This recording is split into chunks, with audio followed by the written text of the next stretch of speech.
بسم الله الرحمن الرحيم. الحمد لله رب العالمين، والصلاة والسلام على أشرف الأنبياء والمرسلين محمد وعلى آله وأصحابه أجمعين. أما بعد، فأعوذ بالله من الشيطان الرجيم. بسم الله الرحمن الرحيم. وَإِذْ قِيلَ لَهُمُ اسْكُنُوا هَٰذِهِ الْقَرْيَةَ وَكُلُوا مِنْهَا حَيْثُ شِئْتُمْ وَقُولُوا حِطَّةٌ وَادْخُلُوا الْبَابَ سُجَّدًا نَّغْفِرْ لَكُمْ خَطِيئَاتِكُمْ سَنَزِيدُ الْمُحْسِنِينَ. فبدل الذين ظلموا منهم قولا غير الذي قيل لهم فأرسلنا عليهم رجزا من السماء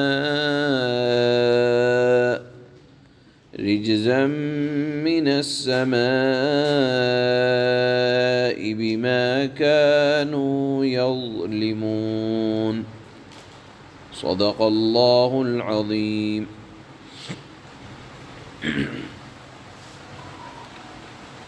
بنی اسرائیل حضرت موسیٰ علیہ السلام کی قوم پر اللہ تعالیٰ نے جو مہربانیاں فرمائی، جس نوازش کا معاملہ فرمایا، اس کا بیان چل رہا ہے، اور اس کے نتیجے میں بنی اسرائیل کا رویہ اپنے پیغمبر کے ساتھ اور اللہ کے ساتھ کس درجہ تھا، نافرمانی کس حد تک بڑھی ہوئی تھی، اس کا تذکرہ چل رہا ہے۔ پچھلی آیات میں تذکرہ آ چکا ہے کہ آپ نے سنا کہ وادی تیہ میں، یعنی ایک میدان میں جس میں 40 سال تک ایک سزا کی وجہ سے بنی اسرائیل چکر لگا رہے تھے، جس میں حضرت سیدنا موسیٰ علیہ السلام ان کی رہنمائی بھی کر رہے ہیں۔ اللہ تعالیٰ نے کھانے پینے کا انتظام بھی کر رکھا ہے کہ من و سلوہ اتر رہا ہے، لیکن ساتھ میں ہدایت ہے کہ کل کے لیے جمع نہ کرنا۔ کل کے لیے جمع کرنا شروع کیا تو اس کے اندر اللہ تعالیٰ نے خراب ہونے کے مادے کو، سڑیند کو ڈال دیا، وہ سڑنے لگا کھانا۔ اللہ تعالیٰ سے درخواست کی کہ اللہ، اس وادی تیہ میں کوئی آسمان، کوئی سائبان نہیں ہے، سائے کی جگہ نہیں ہے۔ اللہ تعالیٰ نے ایک بادل کو حکم دیا، وہ بادل ان کے لیے سایہ کیا رہتا تھا۔ یہ تذکرہ پچھلی آیات میں آ چکا ہے۔ اب وادی تیہ میں 40 سال بنی اسرائیل رہے، چھوٹی موٹی مدت نہیں، اور اسی دوران حضرت موسیٰ کا بھی انتقال ہو گیا۔ ان کے بعد حضرت یوشع جو کہ نبی گزرے ہیں، ان کا زمانہ آیا۔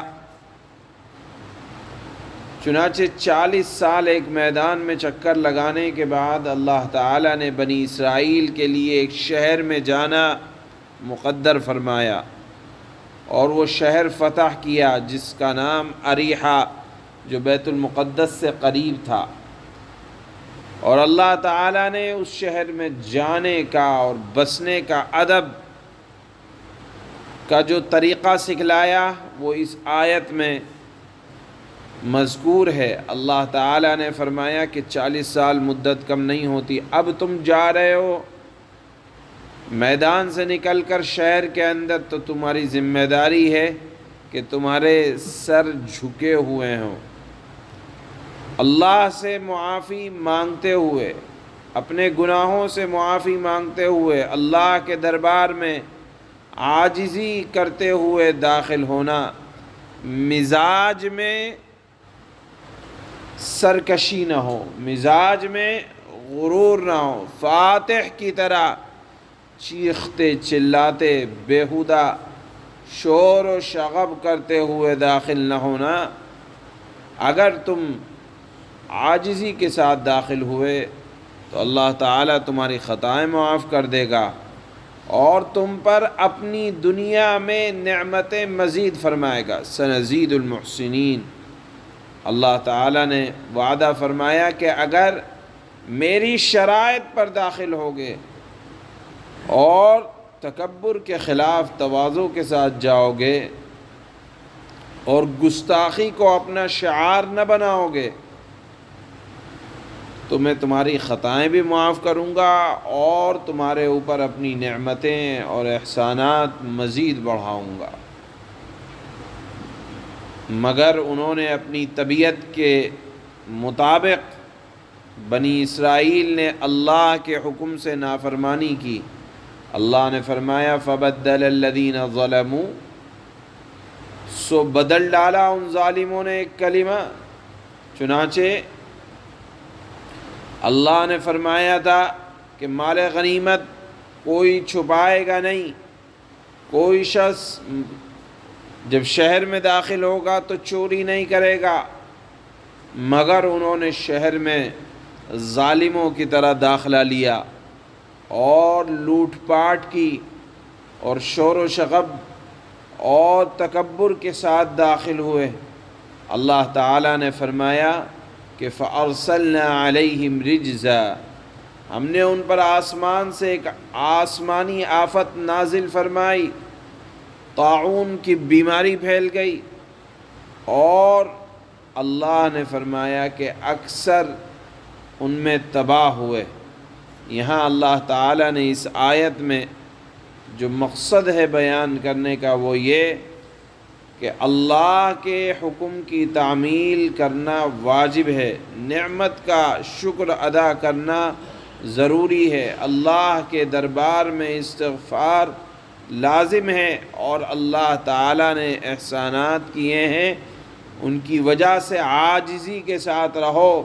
تکبر اور اکڑ اللہ تعالیٰ کو پسند نہیں، اور جو اللہ تعالیٰ کے احکامات کا مذاق بناتے ہیں تو اللہ تعالیٰ ان کے لیے دردناک عذاب اور سزائیں اور وبائیں آسمان سے نازل کرتے ہیں، اور اللہ کے حکم کی نافرمانی یہ اللہ کے غصے کو دعوت دیتی ہے۔ اس بات کو اللہ تعالیٰ نے ان دو آیتوں میں بیان فرمایا۔ اللہ فرماتے ہیں وَإِذْ قِيلَ لَهُمُ اسْكُنُوا هَٰذِهِ الْقَرْيَةَ وَكُلُوا مِنْهَا حَيْثُ شِئْتُمْ وَقُولُوا حِطَّةٌ وَادْخُلُوا الْبَابَ سُجَّدًا نَغْفِرْ لَكُمْ خَطِيئَاتِكُمْ سَنَزِيدُ الْمُحْسِنِينَ۔ اللہ فرماتے ہیں وہ وقت یاد کرو جب ان سے کہا گیا تھا، یعنی بنی اسرائیل سے، اس بستی میں جا کر بس جاؤ اور اس میں سے جہاں سے چاہو کھاؤ، اور یہ کہتے جانا کہ یا اللہ ہم آپ کی بخشش کے طلبگار ہیں، اور بستی کے دروازوں میں جھکے ہوئے سروں کے ساتھ داخل ہونا تو ہم تمہاری خطائیں معاف کر دیں گے اور نیکی کرنے والوں کو اور زیادہ ثواب بھی دیں گے۔ فَبَدَّلَ الَّذِينَ ظَلَمُوا مِنْهُمْ قَوْلًا غَيْرَ الَّذِي قِيلَ لَهُمْ فَأَرْسَلْنَا عَلَيْهِمْ رِجْزًا مِّنَ السَّمَاءِ بِمَا كَانُوا يَظْلِمُونَ۔ پھر ہوا یہ کہ جو بات ان سے کہی گئی تھی ان میں سے ظالم لوگوں نے اسے بدل کر دوسری بات بنا لی، تب ہم نے ان کی مسلسل زیادتیوں کی وجہ سے ان پر آسمان سے عذاب بھیجا۔ سبحان اللہ۔